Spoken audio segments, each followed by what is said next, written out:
सीधा सा जवाब ये है। नहीं, मैंने सिर्फ इसलिए उठाया है सवाल कि लोगों को, जनता को कुछ पता चले, क्योंकि वो भी बहुत सारे लोग ऐसे भी होंगे आप जो देख रहे हैं कि अभी आप देख रहे हैं कि संस्कृति को, हमारे देश की संस्कृति को, हमारे यूथ को, हमारे चीजों को बिल्कुल एकदम से तहस नहस कर रही हैं। बिल्कुल कुमार सैनी और आप देखना शुरू कर चुके हैं हैप्पीनेस इंडिया। हैप्पीनेस इंडिया में आज हम बात करने जा रहे हैं एक ऐसे टॉपिक के बारे में, एक ऐसे विषय के बारे में जो बहुत ज़्यादा ज़रूरी है, जिसके विषय में बात करना और सभी देशवासियों को उसके बारे में जानना भी बहुत ज़रूरी है। बात कर रहे हैं हम डिजिटल प्लेटफॉर्म के बारे में, जहां आज बहुत सारी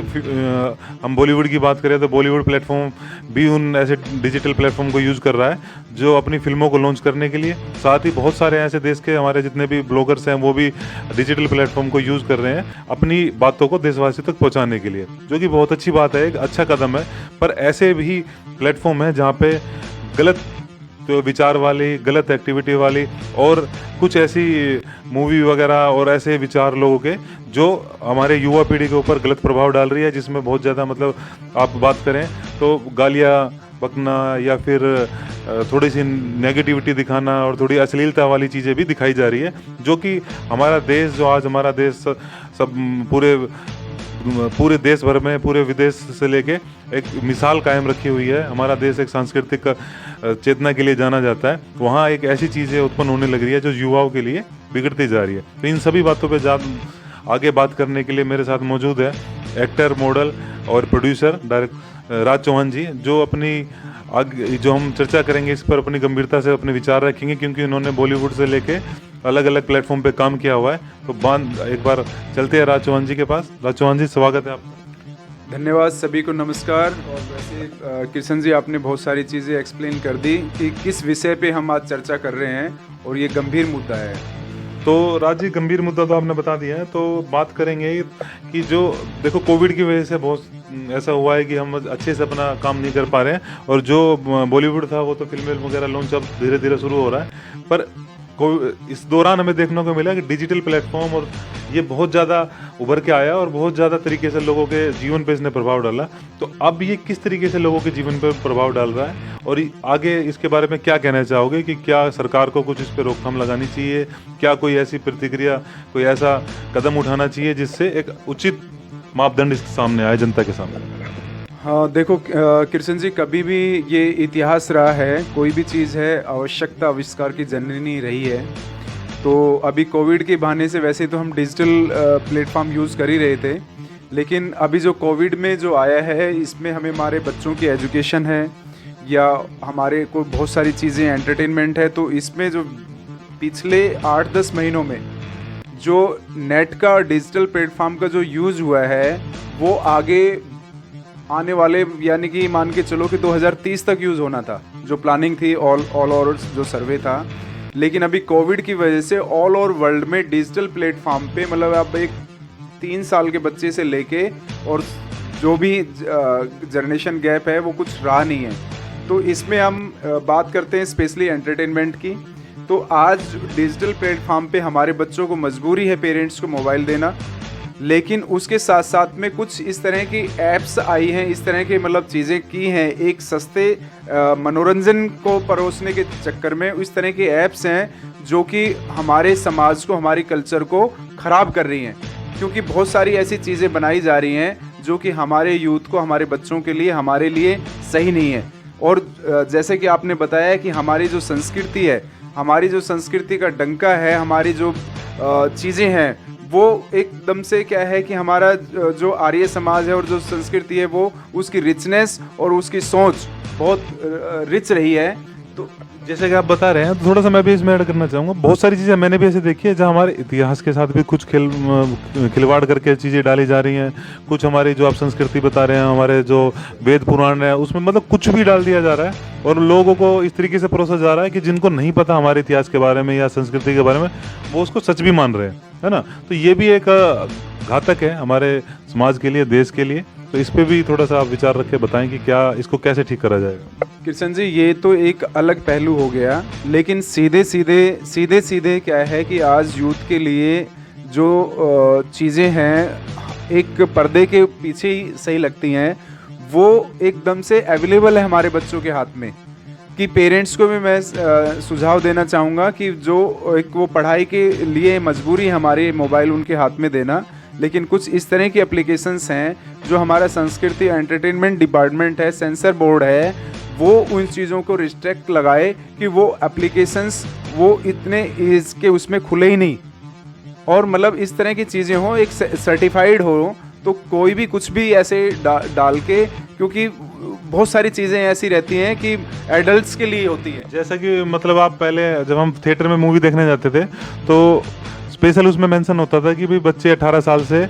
कम उम्र वाले बच्चे इस फिल्म को ना देखें या इस जो भी धारावाहिक उसको ना देखें। पर अब डिजिटल प्लेटफॉर्म जैसे कि अब राज जी बता रहे हैं, वहाँ ऐसा कि रोकथाम वाली चीज़ नहीं है, ना कोई ऐसा उसमें कोई भी कहीं भी जाके देख सकता है। तो बहुत जो मतलब अब बच्चे घर पे हैं, पढ़ाई भी कर रहे हैं, साथ साथ में ये सारी चीज़ें भी देख रहे हैं, तो वो गलत प्रभाव पड़ रहा है। उसके बारे में भी राज जी जो बताना चाह रहे हैं कि मतलब जो हमारे यूथ के ऊपर जो प्रभाव पड़ रहा है वो उसके ऊपर रोकथाम लगाना जरूर। तो इसमें सरकारें क्या कर रही है, तो उनको नहीं दिखाई दे रहा क्या? तो सरकारों को भी तो दिखाई दे रहा होगा कुछ ना कुछ जो होने लग रहा है, उसके ऊपर क्या कहना चाहोगे? कई बार क्या होता है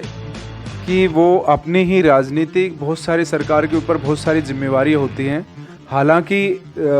माननीय प्रधानमंत्री जी ने जो भी, सरकार को रेवेन्यू मिल रहा होगा, क्या पता डिजिटल प्लेटफॉर्म से ये उनको कुछ टैक्स वगैरह कुछ ना कुछ जाता हो सकता है, इस वजह से भी कुछ ना कुछ ध्यान नहीं दे रहे हो।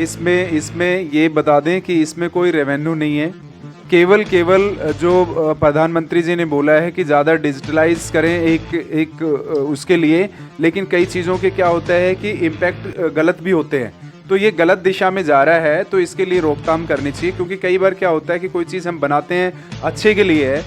तो वो उसके इम्पैक्ट्स अलग से, साइड इफ़ेक्ट्स ज़्यादा होते हैं। जैसे आजकल अंग्रेज़ी दवाई आई हैं और बहुत सारी चीज़ें हैं जिनके मतलब हम ये रहता है कि सीधा सीधा मान लो हम चीज़ें लेते हैं तो वो बहुत सारी चीज़ों को इम्पैक्ट करती है। तो इसी तरह से जो डिजिटल प्लेटफॉर्म आज आया है, आप ये देखो डिजिटल प्लेटफॉर्म के उसमें क्या है कि ऑनलाइन ट्रांसफ़र है, ऑनलाइन चीज़ें हैं, तो उसमें कई फ्रॉड्स भी हो रहे हैं, है ना। OTP वगैरह RBI काफ़ी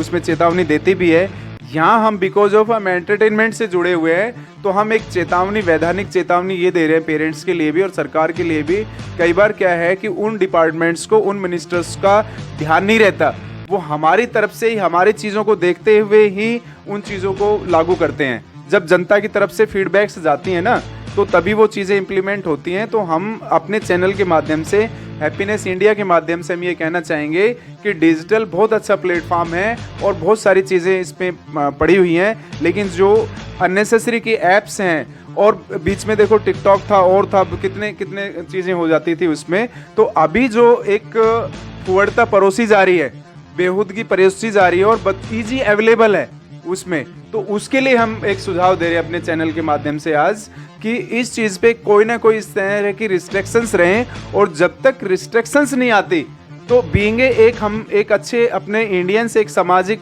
उसके लिए हमारे बीइंग पेरेंट्स, हमारे बीइंग गार्जियन, हमारी एक मोरल ड्यूटी बनती है कि हम अपने बच्चों को, अपने यूथ को एक सही डायरेक्शन दें, सही दिशा दें। क्योंकि आज डिजिटल माध्यम से आप यूट्यूब हो या गूगल हो, मतलब आपकी जैसी मेंटल लेवल होगा, जैसी इसमें मैं एक बात करना चाहूँगा आपसे। ऐसा है कि बिल्कुल ठीक बात कह रहे हैं कि जो आज एंटरटेनमेंट को लेकर जो चीज़ें दिखाई जा रही है उसमें आप सभी को भी आवाज़ उठाने की ज़रूरत है, और हमारी सरकारों को भी ध्यान देने की ज़रूरत है कि क्या ऐसी चीज़ें दिखाना ज़रूरी है, क्या हमें ऐसी चीज़ें देखना ज़रूरी है जो कि जिसकी कोई ना कोई लिमिट है, ना कोई उस पर रोकथाम है, ना कोई उसका आधार है, ना कुछ उसका भविष्य है। पर इसमें बहुत सारी चीज़ें ऐसे देखने को मिली है कि जैसे अभी लेटेस्ट एक केस में हमें देखने को मिला, कोई कोर्ट में गए, वहाँ पे जमानत में इस तरीके की टिप्पणी की गई कोर्ट द्वारा भी कि अगर आपको ये चैनल पसंद नहीं है, इनका कुछ बोलना पसंद नहीं आ रहा, तो आप अपना चैनल बदल दें, ना कि इस पर। तो ये हालांकि वो जजमेंट हमने पढ़ी नहीं है क्या है, तो इसमें एक तो ये भी रखी जा सकती है कि भाई कोई कहने वाले कि हमने तो सारे सर्टिफिकेट लिए हुए हैं, आप मुझे आपका अगर कंटेंट पसंद नहीं आ रहा तो आप ना देखो। किशन जी, वो एक सर्टिफाइड चैनल की बात होगी, ब्रॉडकास्टिंग चैनल की बात होगी, वो ऑलरेडी सर्टिफाइड है। हम उन चीज़ों को बोल रहे हैं कि जो कहीं से सर्टिफाइड नहीं है और खुल्ला हमारे समाज की संस्कृति, बेहूदगी और इतनी अभी आप दिखाई गई है, तो वो हमारे मतलब क्या है कि साधु समाज से भी और हमारी संस्कृति से भी जुड़ा हुआ है। तो बहुत सारी चीज़ें ये होती हैं कि कुछ चीज़ें पर्दे के पीछे की होती हैं। आज यूथ पूरी रात उन वेब सीरीज़ को देख रहा है, तो आप हम मतलब हमारा कहने का मतलब ये है सबसे पहले तो कि आप लोग जनता जो है जो देखने वाले डिजिटल प्लेटफॉर्म को यूज़ कर रहे हैं, आप उन चीज़ को पहचानें कि वो कौन सी ऐप्स है जो कि गलत, बिल्कुल कोई सरकार से मान्यता प्राप्त नहीं है और बिल्कुल नेगेटिव कंटेंट आपको दिखा रहे हैं और आप उसको देख के उनको पैसा कमा रहे हो और आपका दिमाग और आपका जो टाइम है वो बर्बाद हो रहा है। तो ऐसी चीज़ों को बिल्कुल भी ना देखें और बिल्कुल उनको ध्यान ना दें। दूसरा, सरकारों को भी इन चीज़ों पर ध्यान देने की ज़रूरत है कि ऐसी कौन सी एप्लीकेशंस है, कौन से ऐसे प्लेटफॉर्म है जो गलत चीज़ें लोग जनता तक पहुंचा रही है और जनता को ऐसे भ्रामक जाल में फैलाकर उनके जीवन को बर्बाद करने का काम कर रही है। तो आपका भी दायित्व बनता है कि आप भी उस चीज़ को अवेयर करें और उसकी आवाज़ को उठाएं और सरकार तक पहुंचाएं। तो हमने ये सिर्फ आज का टॉपिक जो चुना है, डिजिटल प्लेटफॉर्म पे जो गलत लोग जुड़ गए हैं, जो पहले जो फ्रॉड करते थे, फ्रॉड कर करके पैसा कमा रहे थे और लोगों को गुमराह कर रहे थे, आज एंटरटेनमेंट में भी गलत इस तरीके के लोग जो जुड़ गए हैं, जो गलत वाहियात और अश्लीलता परोस के अपने आप को, वो तो उनका तो पैसे कमाने का काम हो रहा है पर युवा पीढ़ी को बर्बाद करने का काम कर रहे हैं। तो आप लोग इन चीज़ से बिल्कुल सावधान रहे, ध्यान रखें और आगे से ऐसी चीज़ पे बिल्कुल जब भी आपको लगे तो उसको सरकार तक या उसकी शिकायत करने का काम करें। अंत में लास्ट में राज्य अपनी बात कहेंगे और उसके बाद हम इसको इस टॉपिक के साथ एक बार अच्छे तरीके से सारी डिटेल्स लेके आपको सारी एप्लीकेशंस की, उसके बाद फिर बताएंगे आपको क्या देखना है और क्या नहीं देखना है। देखो ये कृष्ण जी, हम उसी चीज़ पे बहस भी करें, चर्चा भी और बहस का मुद्दा भी है, क्योंकि अभिव्यक्ति की आज़ादी के नाम पे आप किसी को अपनी संस्कृति और खुद के अपनी कॉन्शियस देखो आप, जैसे अभी ड्रग्स का रहता था और बहुत सारी चीज़ें रहती थी, कई बार हमारे वो दिखाया जाता है कि अगर ये चीज़ें आपके बच्चे लें तो बड़ा जोर पड़ता है, लेकिन यही चीज़ें आपके बच्चे देखें तो जो चीज़ आप बना रहे हो, परोस रहे हो सीधे सीधे, तो कहने का मीन्स मेरा ये है कि हमारी खुद जागरूकता, अवेयरनेस की ज़रूरत है। सरकार चीज़ें अच्छे के लिए करते, कोई भी चीज़ है तो उसमें एक सरकार की भागीदारी तो रहे, लेकिन हमारी एक मोरल ड्यूटी बनती है कि हम अपने बच्चों को अपने चैनल के माध्यम से, अपने अच्छे विचारों के माध्यम से एक जन जागरण करते हुए ये जो डिजिटल प्लेटफॉर्म का मिसयूज़ हो रहा है तो उसको रोका जाए। और बाकी सब बहुत बहुत धन्यवाद राज्य का भी, बहुत बहुत धन्यवाद आप सभी का, देखने वाले दोस्तों का। तो आप अवेयर रहें, सतर्क रहे और सबसे मेन बात स्वस्थ रहे और खुश रहे। और खुश रहने के लिए देखते रहे हैप्पीनेस इंडिया। इस तरीके की जानकारी और अच्छी चीज़ें आप लोगों के पास लगातार पहुंचाते रहेंगे हम। और जय हिंद, जय भारत।